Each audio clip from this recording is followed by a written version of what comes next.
மனிதனோடு எப்படி உறவு கொள்ளுவது என்பதை குறித்தும், கொடியும் கிளையும் இணைந்திருந்தால் மிகுந்த கனி தருவீர்கள் என்பதை குறித்தும் தெளிவாக பேசுகிறார்.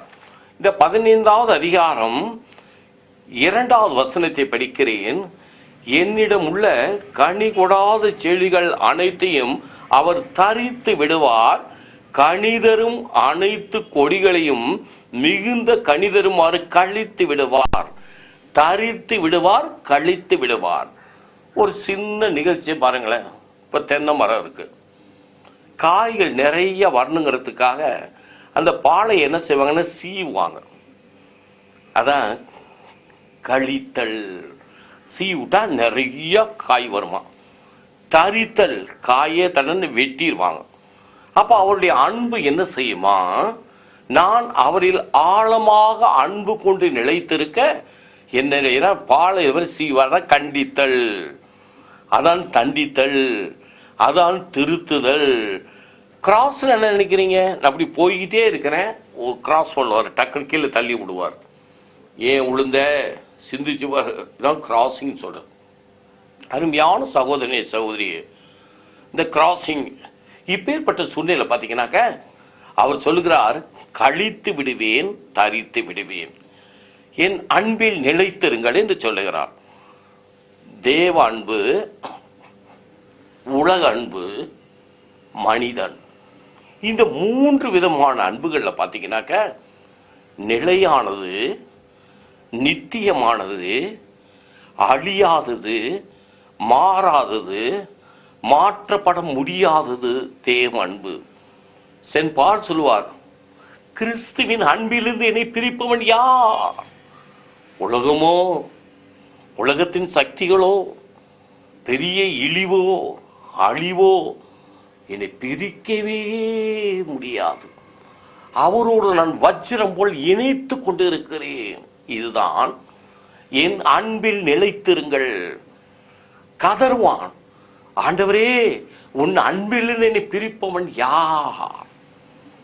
அந்த அன்பினுடைய ஆழத்தை அதிகமாக சொல்லித் தருகிறவர் அவர்தான். 1 கொரிந்தியர் 12வது அதிகாரம் 13வது அதிகாரம் 2 அதிகாரத்திலும் கடவுளின் அன்பை பற்றி, அன்பின் ஆழ அகல நீள உயரத்தை பற்றி, இயேசுவின் அன்பில் என்னை பிரிப்பவன் யார்? தாயின் அன்பை விட மேலான ஒரு அன்பு. இயேசுவின் அன்பை மறந்திடுவாயோ, மறந்திடுவாயோ மனித பண்பு இருந்தால் ஆழ அகலம் எல்லை காண முடியாத அன்பு. என் அன்பில் நிலைத்திருங்கள். உலக அன்பு மாறும், மாற்றப்படும், மாற்ற வைக்கப்படும். மனிதனுடைய அன்பு மாறும், கண்டிஷனல் லவ். ஆனால் இயேசு கிறிஸ்துவின் அன்பு அன்கண்டிஷனல், நிபந்தனையற்ற அன்பு. அருமையான சகோதரனே சகோதரியே, இந்த ஆண்டவருடைய அன்பில் நிலைத்திருங்கள் என்று சொல்லுகிற பொழுது நான் என்ன செய்ய வேண்டும்? தெய்வ அன்பு, கடவுளுடைய அன்பு, இயேசுவின் அன்பு, உலக அன்பு, மனிதன் அன்பு, பொருளின் அன்பு, நிபந்தனை அன்பு, நிபந்தனையற்ற அன்பு, அழிக்கும் அன்பு, ஆக்கும் அன்பு.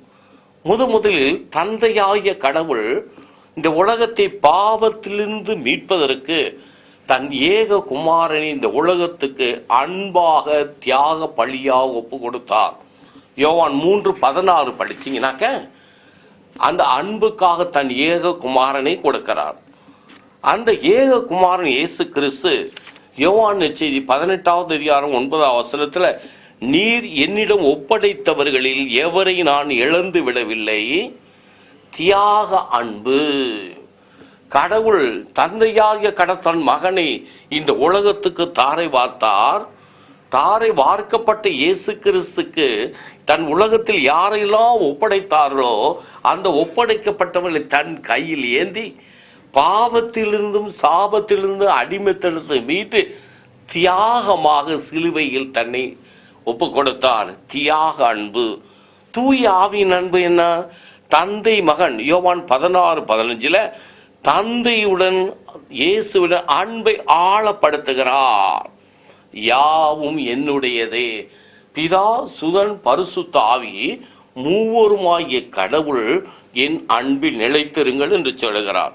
இந்த அன்பின் முதல் அனுபவமானது கன்னிமரியாளிடம் உருவாகிறது. இயேசு தான் அன்பில் நிலைத்திருந்த முதலும் முழுவனவர் மரியாள். லூக்கா செய்தி முதல் அதிகாரம் 46 55 பார்த்தீங்கன்னாக்க மரியாளின் பாடல்ல அந்த அன்பு எவ்வளவு ஆழமானது, கடவுளுடைய அன்பு, இயேசுவின் அன்பு, தன் மகனுடைய அன்பு எவ்வளவு என்பதை தன்னுடைய மரியாளுடைய பாடல்ல எல்லாவற்றையும் சொல்லுவார். இந்நாள் முதல் எல்லா தலைமுறையினை பேருடையாள் என்று சொல்லுமே. என் ஆன்மா ஆண்டவரை ஏற்றி போட்டுகிறது, மீட்பராம் கடவுளை நினைத்து கழிவுறுகின்றது. அந்த அன்பை ஆழமாய் உணர்ந்த முதல் நபர் கன்னிமரியாள். லூக்கா 2வது அதிகாரம் 19வது வசனத்தில் பார்த்தீங்கன்னா, தான் கேட்ட காரியங்களை எல்லாம் தியானித்தாள், சிந்தித்தாள், எண்ணத்தில் வைத்து சிந்தித்தாள். கருவறையிலிருந்து கல்வாரி வரை இந்த அன்பை அதிகமாய், ஆழமாய், நீளமாய் அனுபவித்து மக்களுக்கு வெளிப்படுத்துகிற ஒரு நபர் கன்னிமரியாள். என் அன்பில் நிலைத்திருங்கள் என்று சொன்னாரே, என் அன்பில் நிலைத்திருந்த ஒரு நபர் கன்னிமரியாள். கருவறையிலிருந்து மங்கள வார்த்தை சொன்ன இடத்திலிருந்து கல்வாரி வரையில் இதோ உன் தாய் என்று சொல்லுகின்ற வரையில் அந்த அன்பை ஆழமாக அனுபவித்து சிந்தித்து சிந்தித்து அவரை குறித்து ஆழமாய் அனுபவத்தினுடைய காரியங்களுக்கு வந்தவன் தான் கன்னிமரியாள். அப்புறம் பாருங்க, லூக்கா 2வது அதிகாரம் 35வது வசனத்தில் உமது உள்ளத்தை ஒரு வாள் ஊடுருவும். அந்த அன்பின் உச்சக்கட்டம் வியாகுலம். வியாகுல மாதா இது ஏன் சொல்லுகிறோம்? இப்பொழுது பெயர் கூட மாற்றப்பட்டு விட்டது. வியாகுல மாதான்னு சொல்றதுக்கே வெக்கமா இருக்கு. அந்த வியாகுல மாதான்னு சொல்லுவதுக்கு ஒரு மாதிரி இருக்கு. உன் உள்ளத்தை ஒரு வாள் ஊடுருவும். இதுதான் தியாக அன்பு. தன் மகனுடைய அன்பை, அந்த தியாகத்தை கன்னிமரியாள் தன் உள்ளத்தில் ஏற்றுக்கொள்ளுகிறார். சீமோன் இறைவாக்கினர் இதோ இந்த இயேசு பாலகனை கையில் ஏந்தி சொல்லுகிற பொழுது, உன் உள்ளத்தை ஒரு வாள் ஊடுருவும், அதிலிருந்து பல எண்ணங்கள் வெளிப்படும் என்று லூக்கா செய்தி 2வது அதிகாரம் 35வது வசனத்தில் சொல்லுகிறார். அதே போல பாருங்க, லூக்கா 2:48 12 வயதில் காணாமல் போன அந்த மகனை குறித்து வரும்பொழுது என்ன சொல்றாரு? எங்கப்பா போனேங்கிறாரு.